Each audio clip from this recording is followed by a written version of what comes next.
Targum Ruth, Ruth 3, 4, the second part, we're going to pick up at that Zakef Katon. So we have conjunction, and this is going to be ayin lamed lamed as a verbal root. It is a pa'al imperfect, second feminine singular. So that's going to be, and you will go and uncover. So this is gimel lamed yod, also pa'al imperfect, second feminine singular.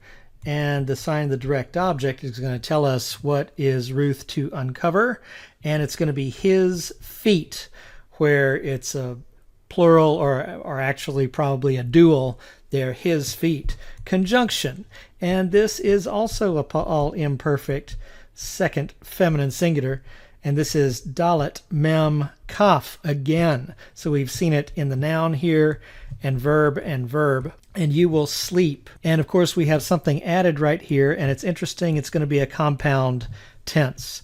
We have a conjunction, and this is the hey, vav, yod verbal root. It's a pa'al imperfect, second feminine singular, followed by sheen, aleph, lamed, pa'al participle feminine singular. So this is you will be asking. So this is placed in the future because the imperfect, and it is also an imperfective aspect in that future. So you will be asking. You'll be asking from him, third person masculine singular, advice. And then that brings us to what would have been the atnach.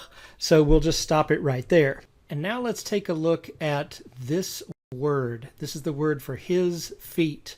Now this is rendering what had been in the Hebrew this word, margalotav. Now let's check halot.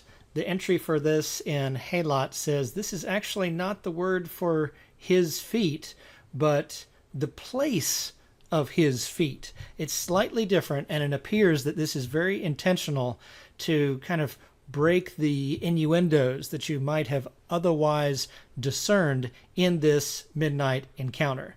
That having been said, the Aramaic is definitely his feet, and I just want to comment quickly on the form.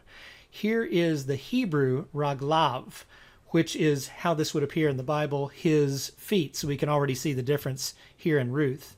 In Jewish literary Aramaic, it's actually raglohi, and then in late Jewish literary Aramaic, the language of Targum Ruth, ragloi. And Edward Cook, in his dissertation, points out that this syncopated hey, meaning the hey's not there, is a characteristic of late Jewish literary Aramaic. The Jewish literary Aramaic spelling is also present occasionally. That having been covered, let's return to our reading in Targum Ruth.